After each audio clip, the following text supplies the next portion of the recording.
بسم اللہ الرحمن الرحیم۔ میں تھوڑا سا مقدمہ بتاتی چلوں کہ شیطان جو ہے در حقیقت وہ جیسے سب جانتے ہیں کہ وہ اللہ کی ایک اچھی مخلوق تھا، اور پھر اس کے بعد جب اسے کہا گیا سجدہ کرنے کے لیے اور ساری بات ہوئی اس سے گناہ ہوا اور اسے نکالا گیا۔ جب اسے نکالا گیا تو اس نے پروردگار عالم سے یہ کہا کہ پروردگار میں تیری سلطنت سے نکلتا ہوں، یعنی جنت سے نکلتا ہوں، لیکن جب میں تیری جنت سے نکلتا ہوں اور میں اطراف میں نظر کرتا ہوں، آگے پیچھے دیکھتا ہوں، تو مجھے کہیں پر بھی تیرے سوا کچھ نظر نہیں آتا۔ اگر زمین بھی ہے تو تیری ہے، اب میں جاؤں تو کہاں جاؤں؟ تو اس وقت اس نے سب سے پہلے مکان کا سوال کیا کہ میں رہوں گا کہاں پہ؟ تو کہا یہ گیا، جواب یہ آیا کہ جس جگہ پر بھی گناہ ہوگا وہ تیرا مکان ہوگا۔ تو اس نے کہا اچھا میرے لیے خوراک کیا ہوگی، میں کھاؤں گا کیا؟ تو جواب یہ آیا جو بھی غذا، جو بھی لقمہ بغیر بسم اللہ کے بنی آدم اپنے دہن میں ڈالیں گے وہ تیری خوراک ہوگی۔ لہٰذا بغیر بسم اللہ کی جتنی بھی خوراک ہمارے منہ میں جاتی ہے اس میں شیطان شریک ہوتا ہے۔ پھر اس کے بعد اس نے کہا اچھا اگر مجھے پیاس لگے تو میں کیا پیوں؟ تو کہا تیری لیے جو ہم نے مشروب رکھا ہے وہ شراب ہے۔ پھر اس نے سوال کیا اور کہا کہ تو نے انسان کے لیے کتاب اتاری ہے، مجھے بھی کوئی کتاب دے۔ ان کے لیے قرآن ہے، زبور ہے، انجیل ہے، تورات ہے۔ تو اس وقت کہا یہ گیا کہ تمہارے لیے جادو ٹونا کی کتاب ہے۔ پھر اس نے سوال کیا اور کہا کہ تو نے انسان کے لیے دعا کا راستہ رکھا ہے، وہ جو 4 سمتوں سے اس کے اختیار دیا گیا ہے، اور اللہ نے جو 2 سمتیں انسان کے لیے رکھی ہیں، ایک دعا اور دوسرا سجدہ ہے۔ صحیح۔ تو ان کو ہتھیار دیا ہے دعا کا اور سجدے کا، مجھے بھی ہتھیار چاہیے۔ تو اس وقت یہ جواب دیا گیا کہ تمہارے لیے سب سے زیادہ مضبوط ہتھیار عورت ہے، جس کے ذریعے تم انسان کو، بنی آدم کو، اولاد آدم کو گمراہ کر سکو گے۔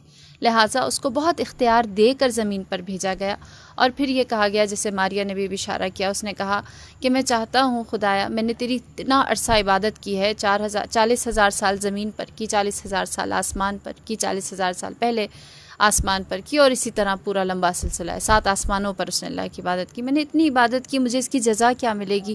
میں تجھ سے جزا چاہتا ہوں۔ تو اس وقت اس نے سوال کیا، اللہ تعالیٰ نے کہا مانگ، تو کیا مانگتا ہے؟ تو اس وقت اس نے سوال کیا اور کہا کہ پروردگار میں چاہتا ہوں تو مجھے نامرئی بنا دے، میں دکھائی نہ دوں، بنی آدم مجھے دیکھ نہ سکے، اسے نامرئی کر دیا۔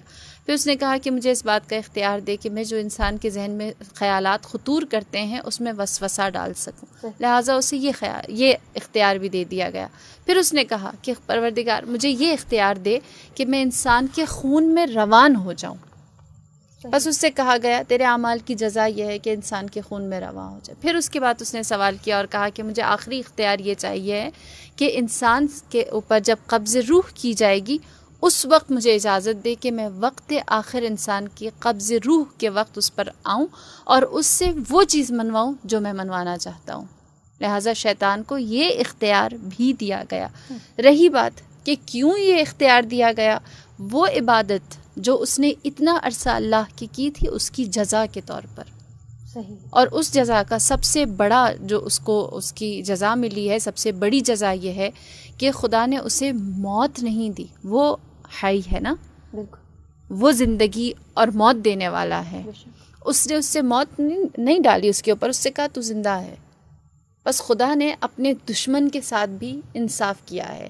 بس جب شیطان کے اوپر ہم نظر کرتے ہیں، اور اگر کبھی آپ شیطان کے اوپر ریسرچ کریں، آپ دیکھیں جتنا ہم شیطان کو جانتے ہیں نا، جتنا اس کے بارے میں ہمیں اس کی ہسٹری اور اس کا ہمارے اوپر حملہ اور اٹیک کرنے کا طریقہ اور اس کی اولادیں، اور پھر اس کے بعد وہ کن انداز سے کس طرح حملہ کرتا ہے، یہ ساری چیزیں پڑھتے ہیں، اتنا زیادہ شیطان کی جتنی شناخت ہوتی ہے اتنی رحمان کی معرفت ہوتی ہے کہ خدا نے شیطان کے ساتھ کیا رحمانیت دکھائی ہے۔ بس اس کی سب سے بڑی وجہ یہ تھی کہ خدا رحمان و رحیم اور منصف اور انصاف کرنے والے نے اس کو اس کے اعمال کی جزا کے طور پر جو اس نے مانگا سب کچھ دے کر مسلح کر کے بھیج دیا۔ اور پھر پروردگار عالم نے کہا کہ اے شیطان تو عابدین کو بھی اپنے جال میں پھنسا سکے گا، تو زاہدین کو بھی، تو علماء کو بھی پھنسا سکے گا، جہاد کرنے والوں کو بھی، لیکن میرے مخلص بندے تیرے اختیار میں نہیں آئیں گے۔ بہت